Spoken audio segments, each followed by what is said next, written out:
उस आदमी के पैर इतने विशाल थे कि जो भी उसे देखता था उसे लगता था जैसे उसके पैर लगभग 30 फीट लंबे हों। गांव वाले उसे इंसान नहीं मानते थे, वे उसे एक राक्षस समझते थे।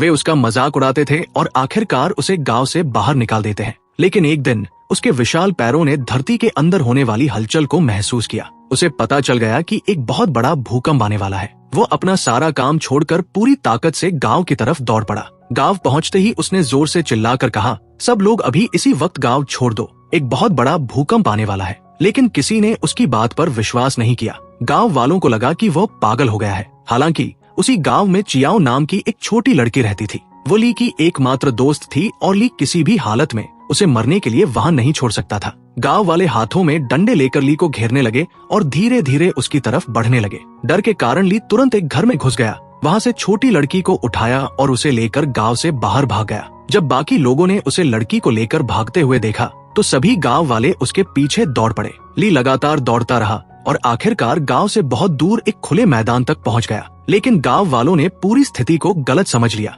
उन्हें लगा कि ली उस बच्ची को अगवा करके ले जा रहा है। गुस्से में आकर उन्होंने ली को बेरहमी से पीटना शुरू कर दिया। आखिरकार ली ने अपनी जान गंवा दी और उसी पल धरती जोर जोर से कांपने लगी। एक भयानक भूकंप ने पूरे गांव को हिला दिया। घर एक एक करके गिरने लगे। तभी गांव वालों को एहसास हुआ कि ली सच बोल रहा था। उसने अपनी जान देकर पूरे गांव को बचा लिया था। अपने किए पर पछतावे से भरे गांव वालों ने ली की याद में एक मंदिर जैसा स्मारक बनाया और हर दिन उसकी पूजा करने लगे। समय बीतता गया और ली के प्रति लोगों का सम्मान और विश्वास इतना बढ़ गया कि उसकी कहानी आखिरकार पश्चिम की रानी माँ तक पहुंच गई, जो स्वर्ग की शासक थी। उन्होंने देखा कि ली ने नफरत का जवाब अच्छाई से दिया था और दूसरों की रक्षा के लिए अपनी जान कुर्बान कर दी थी। ली की महानता से प्रभावित होकर उन्होंने उसे अमरता प्रदान की और उसे नंगे पैर अमर का खिताब दिया। स्वर्ग में सभी देवता एक भव्य उत्सव मना रहे थे, जहां हर तरफ खुशी और आनंद का माहौल था। अचानक वहां एक देवता आया जो कभी अपने पैरों में कुछ नहीं पहनता था। उसे देखकर बाकी देवता असहज महसूस करने लगे,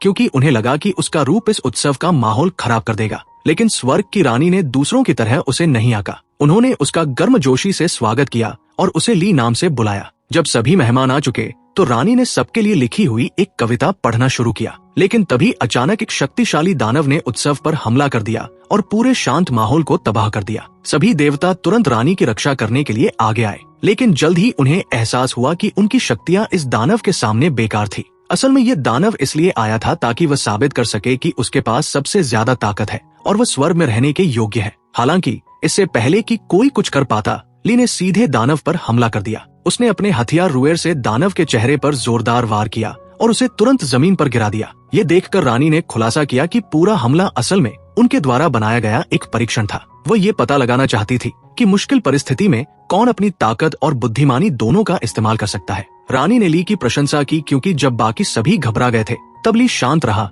लड़ता रहा और अपने दृढ़ संकल्प से दानव को हरा दिया। ली के इस कार्य से प्रभावित होकर रानी ने खुशी खुशी उसे एक खास उपहार दिया और इसके बाद उत्सव फिर से शुरू हो गया। लेकिन जब कार्यक्रम खत्म हुआ और सभी लोग जाने लगे, तभी ली को अचानक कुछ अजीब महसूस हुआ। उसे लगा कि शायद फिर कोई हमला होने वाला है, इसलिए उसने अपनी सुरक्षा के लिए अपना हथियार रुएर निकाल लिया। लेकिन उसकी लापरवाही के कारण रुएर उसके हाथ से फिसल गया और सीधे नीचे धरती पर जा गिरा। ये देखकर ली बहुत चिंतित हो गया, क्योंकि स्वर्ग के नियमों के अनुसार कोई भी देवता धरती पर नहीं जा सकता था। उसे पता था कि यह नियम तोड़ने पर उसे भयंकर सजा मिल सकती है। फिर भी उसने नीचे जाने का फैसला किया, क्योंकि उसे अपना कीमती हथियार वापस लाना था। धरती पर पहुंचने के बाद ली की मुलाकात पेन नाम की एक लड़की से हुई, जो पेड़ की एक डाल पर फंसी हुई थी। ली ने उसकी मदद की और उसे सुरक्षित नीचे उतारा। फिर उसने अपना परिचय दिया। उसने बताया कि वह स्वर्ग से आया हुआ एक देवता है और उसका दिव्य हथियार गलती से धरती पर गिर गया है। पेन ने फैसला किया कि वह उसे अपने गांव के नेता के पास ले जाएगी, ताकि वह उसका हथियार ढूंढने में मदद कर सके।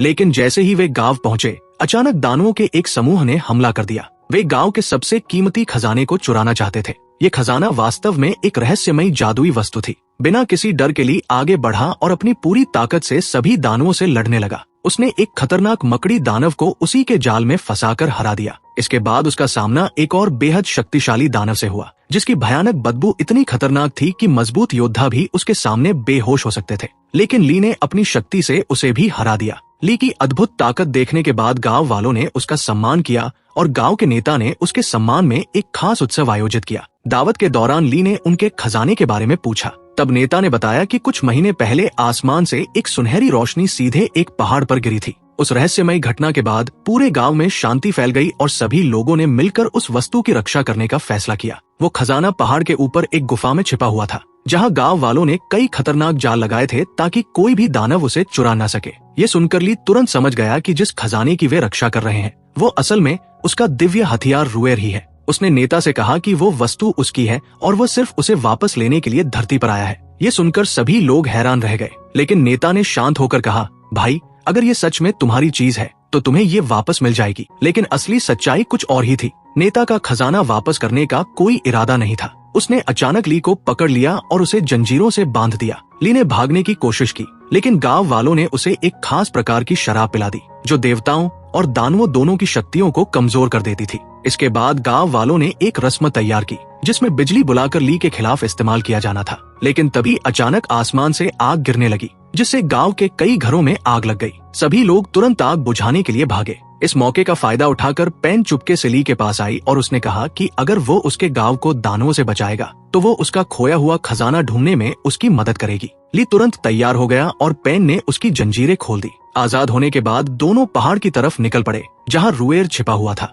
कुछ गांव वाले भी उनके पीछे गए, लेकिन जब उन्होंने ली को उस खतरनाक पहाड़ी रास्ते की तरफ जाते देखा तो वे उत्साहित हो गए, क्योंकि उनका मानना था कि वहां लगाए गए जालों से आज तक कोई जीवित नहीं बच पाया था। जब ली पहाड़ पर पहुंचा तो उसने अपनी शक्तियों से आसपास छिपे हुए जालों को महसूस करना शुरू किया, लेकिन अचानक उसका पैर एक दलदल में फंस गया। क्योंकि ली और पेन दोनों थक चुके थे, उन्होंने नदी के पास आराम करने का फैसला किया। आराम करते समय पेन ने ली से पूछा कि वह कभी जूते क्यों नहीं पहनता। तब ली ने उसे अपने अतीत की कहानी बताई, लेकिन देवता बनने के बाद भी ली ने जूते पहनना नहीं चुना, क्योंकि उसे नंगे पैर रहना पसंद था और उसने खुद को वैसे ही स्वीकार कर लिया था जैसा वह था। ली की कहानी सुनने के बाद पेन आखिरकार उसके साथ उस गुफा तक पहुंच गई जहां खजाने की रक्षा के लिए अनगिनत खतरनाक जाल लगाए गए थे। ली की दिव्य शक्तियों की मदद से दोनों ने आसानी से सभी जालों को पार कर लिया और आगे बढ़ते गए। आखिरकार वे एक बड़े पुल तक पहुंचे जिसके दूसरी तरफ खजाना छिपा हुआ था। लेकिन जैसे ही ली ने पुल पर कदम रखा, अचानक एक शक्तिशाली ताकत ने उसे पीछे धकेल दिया।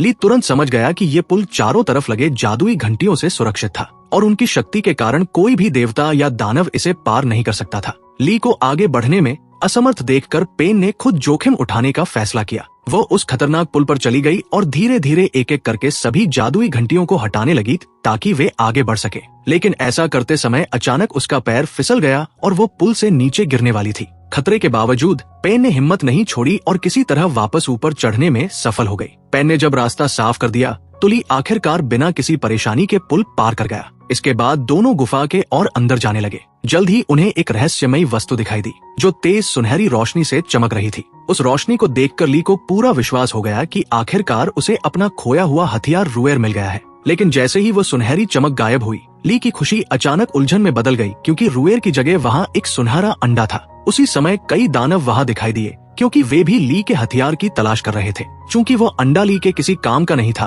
और उसे लगा कि ये वो चीज नहीं है जिसे वह ढूंढ रहा था, इसलिए उसने वो अंडा दानवों को दे दिया। दानव खुशी खुशी उसे लेकर वहाँ से चले गए। ये देखकर पेन बहुत गुस्सा हो गई, क्योंकि वो सुनहरा अंडा उसके पूरे गांव का सबसे कीमती खजाना था। उसने ली से विनती की कि वो उसकी मदद करे और उस खजाने को वापस लाकर फिर से गुफा में सुरक्षित रखे। लेकिन ली ने उसकी बात को नजरअंदाज कर दिया, क्योंकि उसका पूरा ध्यान सिर्फ रुएर को ढूंढने पर था। उसने पेन की भावनाओं के बारे में सोचे बिना उसे अकेला छोड़ दिया और अपनी यात्रा जारी रखी। अगले दिन जब ली वापस गांव पहुंचा तो गांव वालों ने तुरंत उसे घेर लिया और पकड़ लिया। गांव का नेता फिर से बिजली बुलाने वाली रस्म की तैयारी करने लगा ताकि ली को सजा दी जा सके। जैसे ही रस्म शुरू हुई, शक्तिशाली बिजली बार बार ली पर गिरने लगी, लेकिन क्योंकि वह अमर था, उन हमलों का उस पर कोई असर नहीं हुआ। उसके शरीर पर एक भी चोट नहीं आई। यह चमत्कार देखने के बाद आखिरकार सभी गांव वालों को विश्वास हो गया कि ली सच में एक देवता है। वे तुरंत उसके सामने झुक गए और उसका सम्मान करने लगे। लेकिन तभी गांव की एक बूढ़ी औरत आगे आई और उसने कहा कि ली उनके सम्मान के लायक नहीं है,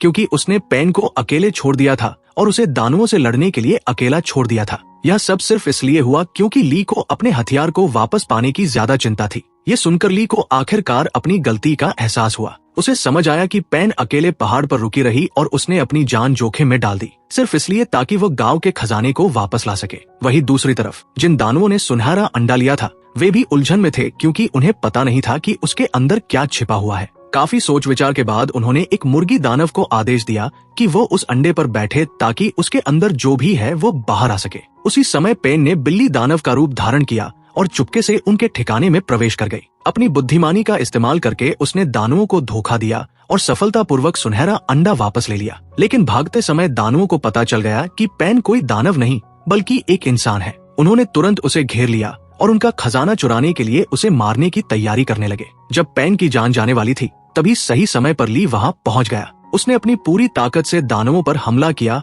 और एक एक करके सभी को हरा दिया। इस तरह उसने पेन को खतरे से बचा लिया। दानवों को हराने के बाद ली और पेन सुनहरे अंडे के साथ वापस गांव लौट आए। अपना खोया हुआ खजाना सुरक्षित वापस देखकर सभी गांव वाले बहुत खुश हो गए। इसके बाद उन्होंने एक खास रस्म तैयार की ताकि उस रहस्यमयी अंडे को खोला जा सके और पता लगाया जा सके कि उसके अंदर क्या छिपा है। लेकिन जैसे ही अंडा टूटा उसमें से एक शक्तिशाली दानव बाहर निकला जिसका नाम किंग निया था। ली ने तुरंत उसे पहचान लिया क्योंकि ये वही दानव था जिसे उसने स्वर्ग के उत्सव में हराया था। निया ने बताया कि वह कभी स्वर्ग में रहने वाला एकमात्र दानव था, लेकिन बाकी देवता हमेशा उसके साथ बुरा व्यवहार करते थे और उसे नीचा दिखाते थे। जब उसने स्वर्ग के उत्सव में देवताओं पर हमला किया था तब उसे लगा कि सभी देवता एक जैसे हैं। इसी वजह से उसने ली पर भी हमला कर दिया था क्योंकि वो नहीं जानता था कि ली असल में कैसा था। लेकिन ली ने रुएर की मदद से उसे हरा दिया था, जिसके कारण निया स्वर्ग से गिर गया और बाद में उसी सुनहरे अंडे में बदल गया जिसे गांव वालों ने खोजा था। गांव वालों को लगा था कि ये अंडा एक आशीर्वाद है जो उनके गांव की रक्षा करता है, इसलिए उन्होंने कई महीनों तक उसकी देखभाल की। लेकिन अब जब निया वापस आ चुका था तो उसने तुरंत गांव वालों के खिलाफ अपना असली रूप दिखाया और गांव को नष्ट करना शुरू कर दिया। ली खड़ा हुआ और उसे रोकने की कोशिश करने लगा, लेकिन धरती पर आने के बाद उसकी दिव्य शक्तियां स्वर्ग की तुलना में बहुत कमजोर हो चुकी थी। निया ने आसानी से ली को हरा दिया और उसे आखिरी वार करने वाला था, लेकिन आखिरी समय पर पेन दोनों के बीच आ गई और उसने खुद वो हमला सह लिया ताकि ली को बचा सके। ली ये देखकर हैरान रह गया क्योंकि वह समझ नहीं पा रहा था कि पेन उसके लिए अपनी जान कुर्बान करने को तैयार क्यों थी। जब पेन घायल होकर जमीन पर पड़ी थी तभी ली ने देखा कि उसके माथे पर रुएर का एक रहस्यमय चिन्ह दिखाई दे रहा था। उसी पल ली को सच्चाई समझ आ गई। पेन खुद असल में उसके हथियार रुएर का असली रूप थी जिसे वो इतने समय से ढूंढ रहा था। इसके पीछे कारण ली के पिछले जीवन से जुड़ा हुआ था। जब ली की इंसान के रूप में मृत्यु हुई तब चियाओ बड़ी हो गई, लेकिन उसकी बीमारी समय के साथ और गंभीर होती गई और आखिरकार उसकी मृत्यु हो गई। पूरी जिंदगी चियाओ ने पूरी श्रद्धा से देवताओं से प्रार्थना की।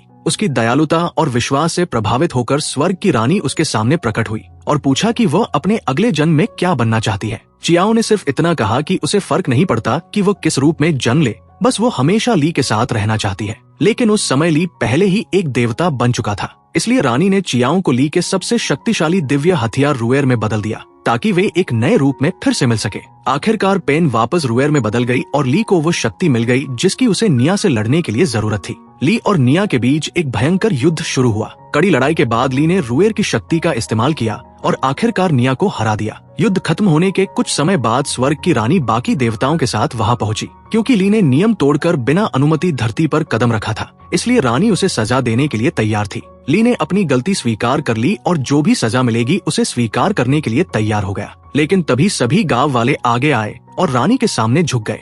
उन्होंने उनसे ली को माफ करने की विनती की क्योंकि ली ने उनके गांव की रक्षा की थी और उन्हें दानवों से बचाया था। गांव वालों की बात सुनकर रानी ने आखिरकार ली को माफ कर दिया। लेकिन जब वह निया को उसके किए की सजा देने वाली थी तभी ली आगे आया। उसने रानी से निया को भी माफ करने की विनती की। उसने कहा कि निया को एक और मौका दिया जाए ताकि वो अपनी गलतियों को सुधार सके और खुद को बदल सके। ली की दयालुता से प्रभावित होकर रानी ने निया को भी माफ कर दिया और पहली बार निया के अंदर गुस्से की जगह शांति और राहत महसूस हुई। अंत में ली ने फैसला किया कि वह कुछ समय के लिए उसी गांव में रहेगा ताकि वह लोगों की रक्षा कर सके और ये सुनिश्चित कर सके कि कोई भी दानव फिर कभी उन्हें नुकसान न पहुंचा सके।